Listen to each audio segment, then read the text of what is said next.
Hello hi நண்பர்களே. அன்றொரு காலத்தில் இரமத்தூர் என்றால் அனைவரும் தெரிந்த நதியாக இருந்தது. இன்று அதன் நிலைமையை பாருங்கள் நண்பர்களே. இதனால் தான் மரம் வளர்ப்போம் என்று முன்னோர்கள் சொன்னார்கள்.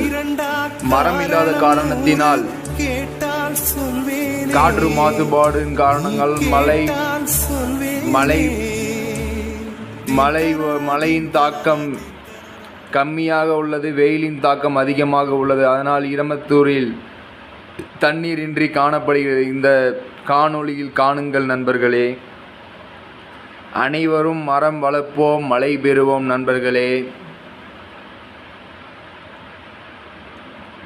பாருங்கள் நண்பர்களே, நீங்களே பாருங்கள்.